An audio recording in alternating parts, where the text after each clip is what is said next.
تمام قسم کی تعریفات اور تسبیحات اللہ سبحانہ و تعالیٰ کے لیے، اور بے حد و حساب درود و سلام خاتم النبیین جناب محمد الرسول اللہ صلی اللہ علیہ وسلم کی ذات گرامی پر۔ محترم عزیز بھائیو، مالک اور غلام کا جو تعلق ہے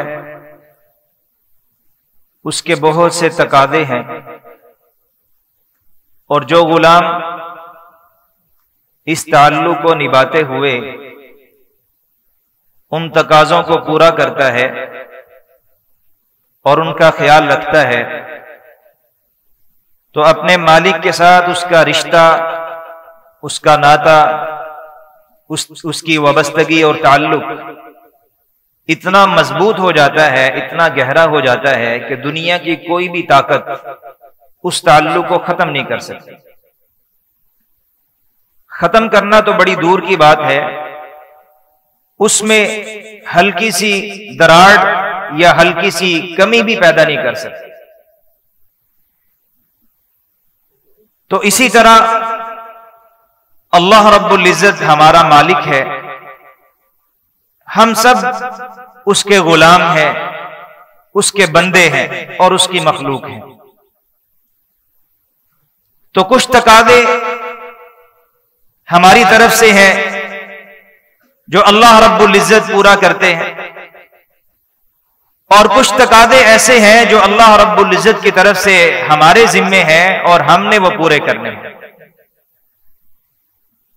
لیکن اگر غور کیا جائے تو اللہ رب العزت تو اپنے مالک ہونے کے اعتبار سے جو تقاضے ہیں ان کو انتہائی احسن انداز سے پورا کر رہے ہیں، لیکن غلام ہونے کے اعتبار سے، مخلوق ہونے کے اعتبار سے، مملوک ہونے کے اعتبار سے جو ہمارے اوپر جو ذمہ داریاں ہیں اور جو ہمارے اوپر جو حقوق ہیں اللہ رب العزت کے، ان کے بارے میں اگر ہم غور کریں تو اس میں بڑی سستی اور غفلت نظر آتی ہے۔ حقیقت بات ہے کہ یہ جو تعلق ہے یہ بہت ہی زیادہ قیمتی اور اہمیت والا تعلق ہے، اور اس کو نبھانے کے لیے اور اس کے تقاضے پورے کرنے کے لیے ہم بہت سے اعمال اختیار کرتے ہیں جن کو اختیار کرنے کا اللہ رب العزت نے ہمیں حکم دیا ہے۔ نماز کی صورت میں، زکوٰۃ کی صورت میں، روزوں کی صورت میں، حج اور عمرہ کی صورت میں، قرآن مجید کی تلاوت کی صورت میں، اور صلہ رحمی کی صورت میں، اور دیگر ایسے اعمال جو ہم اختیار کرتے ہیں، یہ اسی سلسلے میں آتے ہیں کہ جو ایک غلام اپنے مالک کو راضی کرنے کے لیے اور اس کے ساتھ اپنی نسبت کو قائم رکھنے کے لیے اور اس میں پختگی اور مضبوطی پیدا کرنے کے لیے جو چیزیں وہ اختیار کرتا ہے، یہ بھی انہی میں سے ہے۔ اور اسی کا سلسلہ ایک قربانی ہے کہ یہ بھی ایک ایسا تقاضا ہے، ایک ایسا سلسلہ ہے اور ایک ایسی کڑی اور ایسا عمل ہے کہ جس کی بنیاد پر ایک غلام جو اس تقاضے کو پورا کرتا ہے اس کے سامنے جو چیز ہوتی ہے وہ یہ ہے کہ میرا مالک اس عمل کی بنیاد پر مجھ سے راضی ہو جائے، کہ مخصوص ایام میں مخصوص جانور، مخصوص صفات کا حامل اور مخصوص طریقے سے اسے ذبح کیا جاتا ہے۔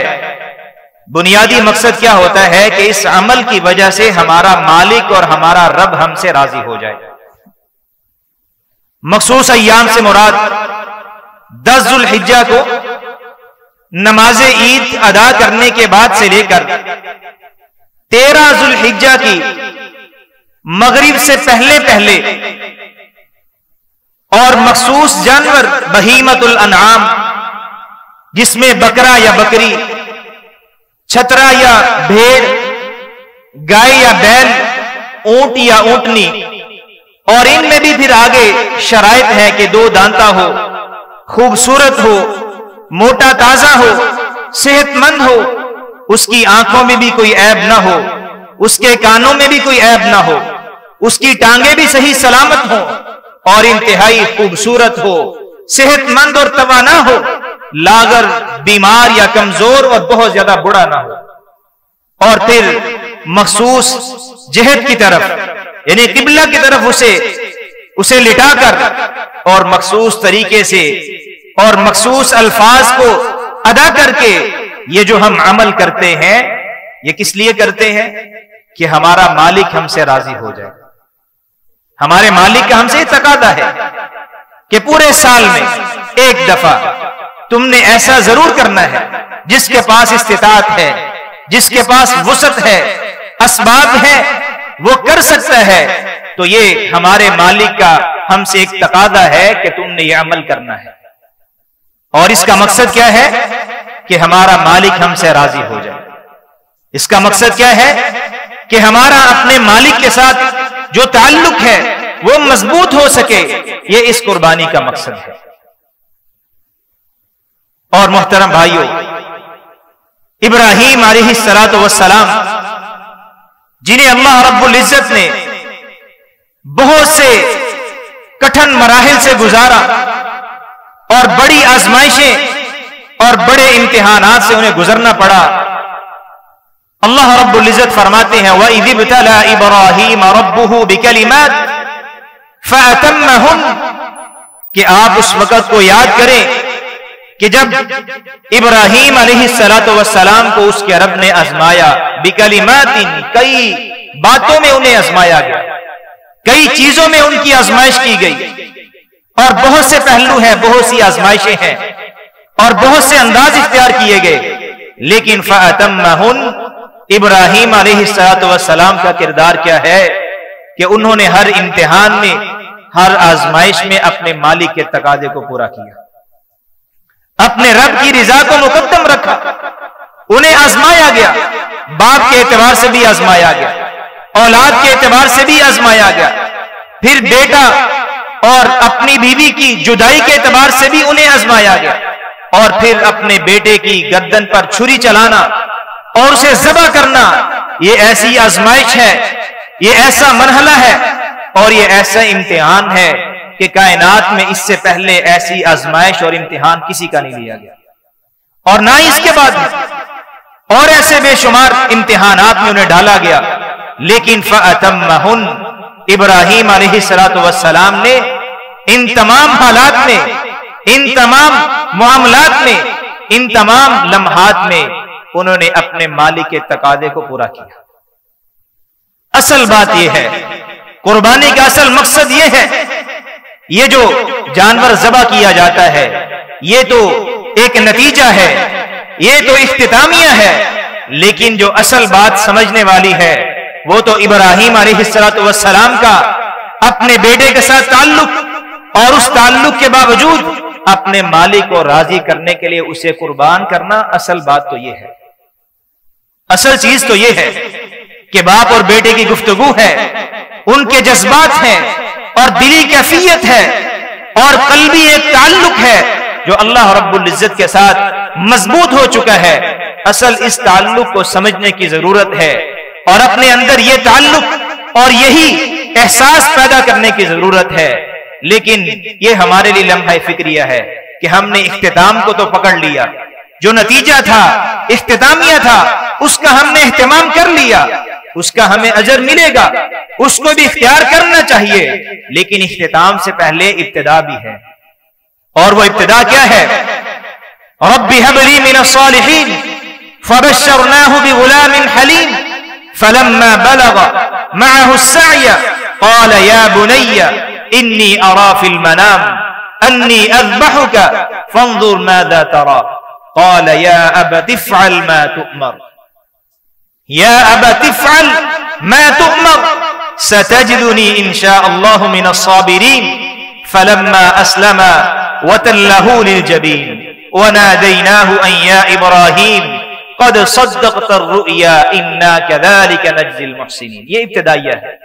یہ باپ اور بیٹے کی گفتگو ہے جو سمجھنے والی ہے، اور یہی چیز ہے جو قربانی کا مقصد ہے کہ یا ابت افعل ما تؤمر. اور بیٹے کی تربیت بھی دیکھیے اور باپ کا انداز بھی دیکھیے. اللہ اکبر کبیرہ. تو اصل بات یہی ہے کہ قربانی جو ہے یہ اصل ایک دلی کیفیت کا نام ہے. یہ دل کے احساسات کے ساتھ اس کا بڑا گہرا تعلق ہے. اور قرآن مجید میں اللہ رب العزت نے دو مقام پہ اس کا تذکرہ یوں کیا: لن ينال الله لحومها ولا دماؤها ولكن يناله التقوى منكم. کہ اللہ رب العزت کو نہ تو قربانیوں کا گوشت پہنچتا ہے نہ ان کا خون پہنچتا ہے، اور اللہ رب العزت کو جو چیز مطلوب ہے، جو مقصود ہے،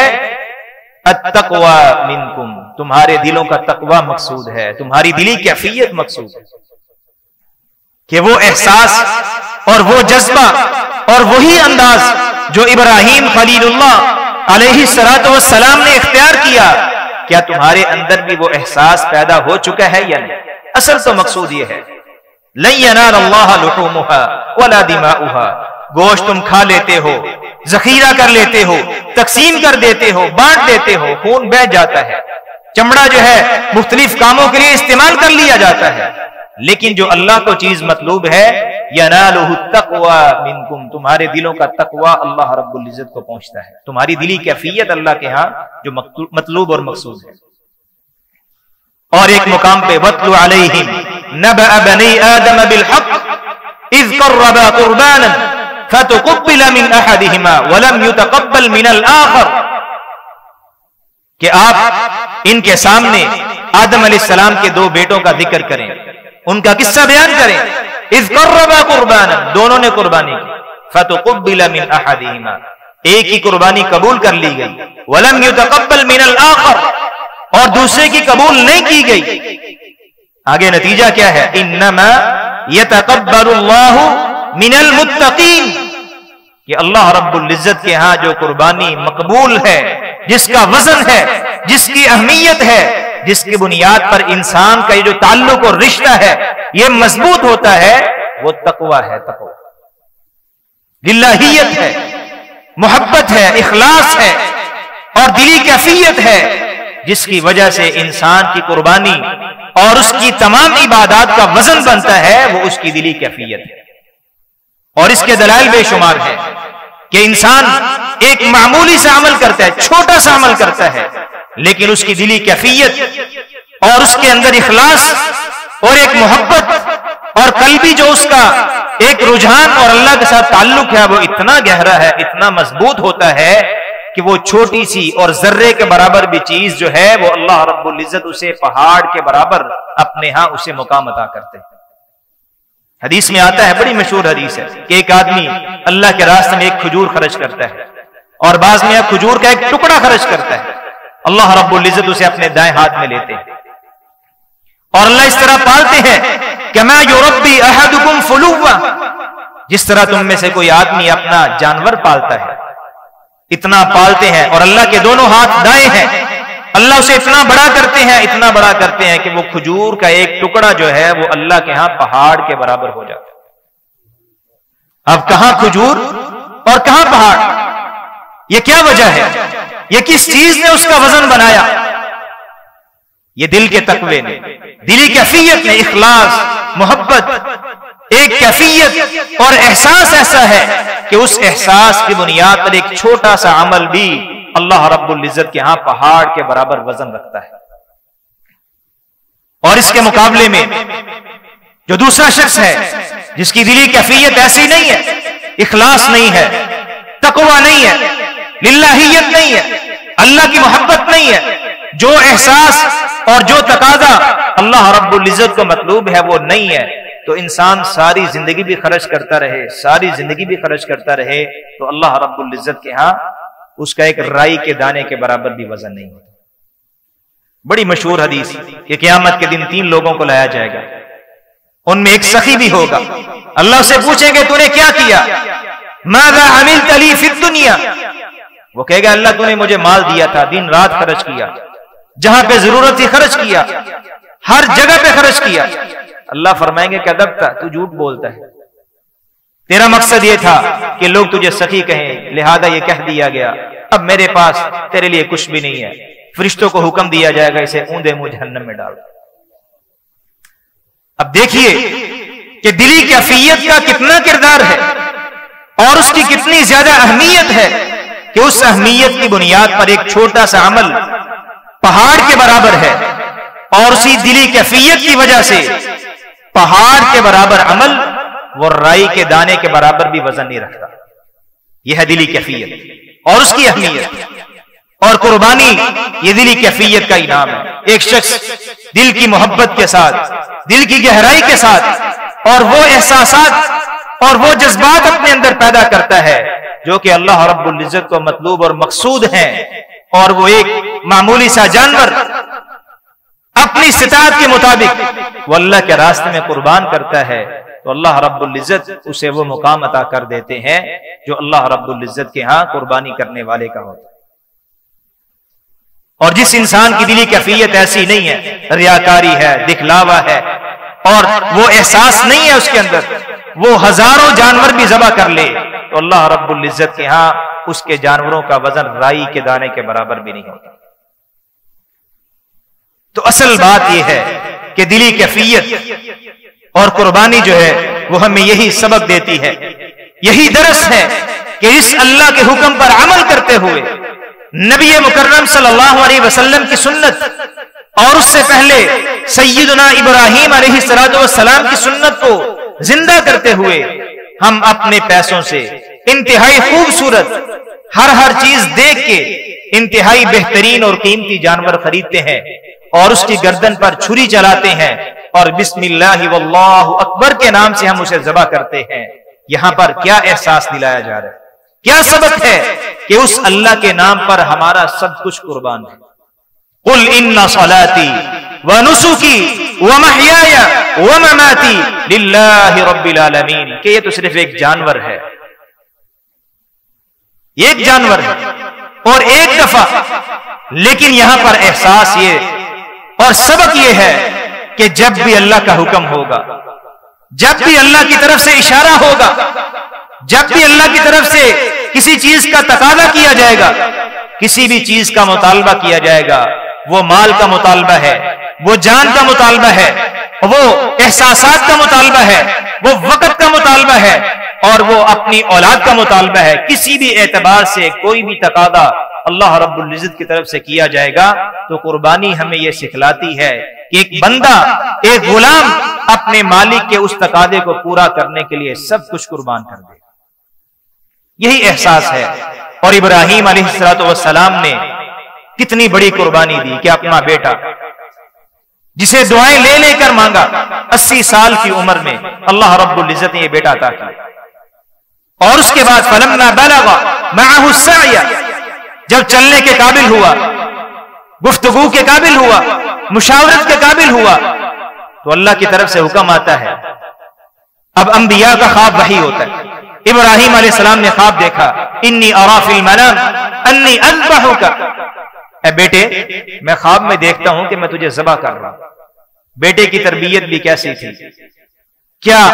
ایمانی تربیت، کامل تربیت تھی کہ بچپن میں بھی اسے یہ سکھا دیا کہ یہ جو چیز ہے، یہ انبیاء کی جو وحی ہے، انبیاء کے جو خواب ہے وہ وحی کا حصہ ہے، انہیں بچپن میں سکھا دیا۔ اور کیا کہتے ہیں، یا ابت افعل ما تؤمر، اے ابا جان جس چیز کا آپ کو حکم دیا جا رہا ہے آپ کر گزریے۔ حالانکہ ابراہیم علیہ السلام نے خواب سنایا، لیکن بیٹا اسے حکم تصور کر رہا ہے۔ یہ تربیت ہے، یہ ایمان کا ایک بہت ہی اعلیٰ درجہ ہے کہ خواب کو بھی حکم تصور کیا جا رہا ہے۔ یا ابت افعل ما تؤمر ستجدنی انشاءاللہ من الصابرین، اور ساتھ ہی کہا کہ اگر اللہ نے چاہا، یعنی خود بڑے نہیں بنے اور تکبر بڑائی کا اظہار نہیں کیا، بلکہ اللہ کی طرف نسبت کی ہے، اللہ کے ساتھ تعلق تھا۔ ستجدنی انشاءاللہ من الصابرین، اگر اللہ نے چاہا تو آپ مجھے صبر کرنے والا پائیں۔ یہ تربیت ہی نا، بچپن میں تربیت، کتنے پیارے الفاظ، کتنا پیارا جواب، یہ ابراہیم علیہ السلام کی اچھی تربیت کا نتیجہ۔ اور پھر اس سے ایک بات یہ بھی سمجھ آتی ہے کہ جو انسان دل کی گہرائی سے اور انتہائی خلوص اور محبت سے کوئی بھی عمل کرتا ہے تو اللہ رب العزت کے ہاں اس عمل کی اتنی اہمیت ہوتی ہے کہ اللہ رہتی دنیا تک اس کے اثرات جاری رکھتے ہیں۔ اب کتنے سال پہلے ابراہیم علیہ السلام نے یہ قدم اٹھایا، کتنے سال پہلے، اور اللہ رب العزت نے قیامت تک اسے جاری کر دیا، قرآن کا حصہ بنا دیا۔ اور جب بھی قرآن پڑھا جائے، جب بھی ابراہیم علیہ السلام کا تذکرہ کیا جائے تو یہ بات ضرور ذکر کی جاتی ہے کہ ابراہیم علیہ السلام کو خواب آیا کہ اپنے بیٹے کو ذبح کر رہے ہیں، اور اس خواب کو پورا کرنے کے لیے تیار ہوئے، اور بیٹے نے بھی قربانی دے دی۔ فلما اسلم وتلہ للجبین ونادیناہ ان یا ابراہیم قد صدقت الرؤیا انا کذلک نجزی المحسنین، یعنی ایسا عمل کرے جو اثر رکھتا ہو اور رہتی دنیا تک قائم رہے۔ اور یہ کب ہوتا ہے؟ جب انسان کا دل صاف ہوتا ہے، وہ عمل کرتے ہوئے اس کی دلی کیفیت وہی ہوتی ہے جو اس کے مالک کو مطلوب اور مقصود ہوتی ہے۔ اور اسی طرح جب انسان